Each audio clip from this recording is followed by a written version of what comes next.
장애인 문화복지신문 제311호 제16면입니다. 기빙플러스 11월 11일 지체장애인의 날 맞아 장애인 1111명에게 생계지원 키트 기부. 장애인의 장애 유형과 중증도에 따라 특화된 검진 서비스를 제공하게 될 국립재활원 장애인건강검진센터가 10월 14일 목 개원한다. 국립재활원 원장 이범석 은 10월 14일 목 오후 2시 최근 코로나19의 위중한 상황을 고려하여 온라인 생중계 방식으로 국립재활원 장애인건강검진센터 개원식을 개최한다고 밝혔다. 국립재활원 장애인건강검진센터는 2020년 9월 완공되었으며 이후 BF, 장애물 없는 생활환경, 베리어 프리, 인증을 위한 시설 보강과 운영 인력 채용 등 준비 과정을 거쳐 개원하게 되었다.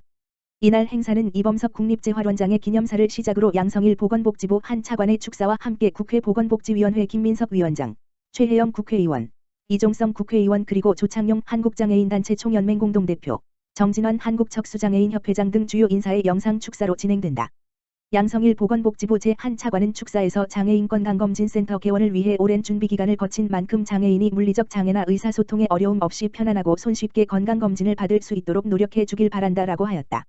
개원식 이후 양성일 제1 차관은 코로나19 확진자 중 일상생활 돌봄이나 간병이 필요한 중증장애인 치료 중인 국립재활원 감염병 전담병동과 검진센터 시설의 방역 상황을 점검할 예정이다.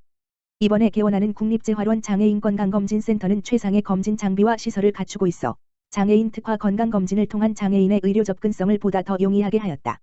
장애인건강검진센터에는 여성장애인을 위한 부인과 검진, 구강검진 및 장애별 맞춤형 검진 서비스 제공을 위해 최첨단의 영상검진 장비인 초음파 장비, CT, MRI와 함께 내시경 장비를 갖추었다.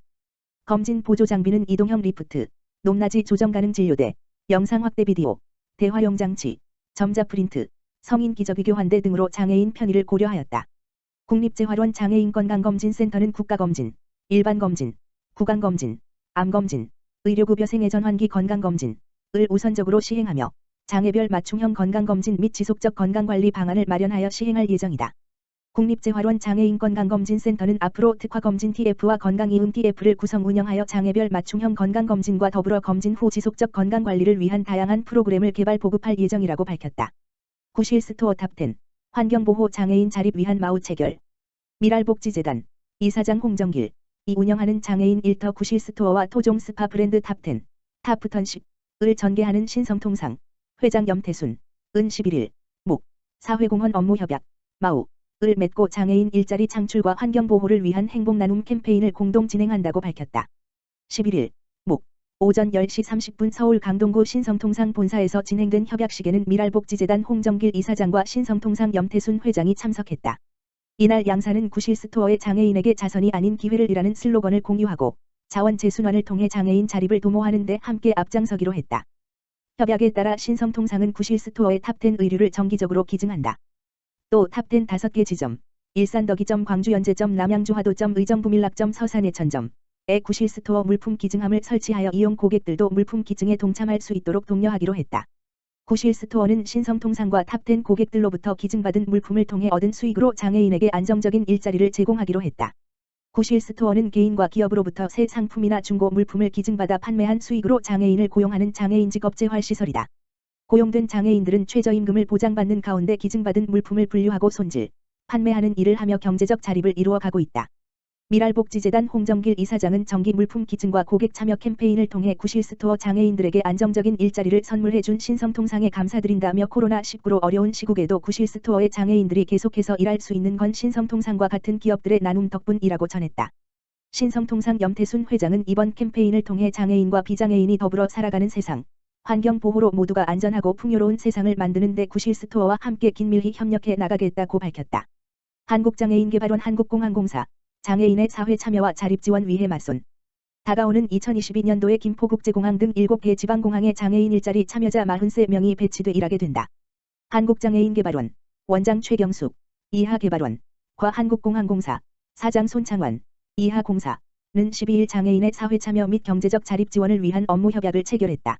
이날 오후 한국공항공사 본사에서 진행된 업무 협약식에는 양 기관 대표 등이 참석한 가운데 일자리 개발과 제공 등을 통한 장애인의 사회 참여 기회 확대를 위해 서로 협력키로 뜻을 모았다. 이번 협약으로 개발원은 장애인 일자리 사업 참여자의 장애 특성을 고려하여 적합한 직무의 장애인 근로자가 배치될 수 있도록 지원하고, 공사는 공항 내에 장애인 근로자가 안전하게 근무할 수 있는 장소와 편의시설을 제공하게 된다. 특히 그 첫걸음으로 내년에 한국공항공사가 관리하는 7개 지방공항의 장애인 일자리 사업에 참여하는 근로자 43명을 배치하기로 합의했다. 개발원 최경숙 원장은 한국공항공사의 협력이 장애인 일자리 사업 참여자들의 다양한 사회 참여를 위한 마중물이 되길 희망한다며 더불어 이번 협약을 통해 장애에 대한 인식 개선 및 공공기관으로서 사회적 책무 이행을 위한 계기가 되길 바란다라고 전했다. 한편 개발원은 장애인 일자리 사업 업무 수행 총괄기관으로서 장애인 일자리 사업 참여자들의 민간 일자리 연계를 위해 매년 신규 배치기관 발굴 사업을 추진하고 있다. 2022년도에는 13개소 배치기관을 새로 개발하여 739명의 장애인 근로자를 각 기관에 연계할 예정이다. 또한 장애인 일자리 참여자들이 다양한 직무 경험을 통해 민간 일자리로 연계될 수 있도록 지속적으로 배치기관을 확대해 나갈 예정이다.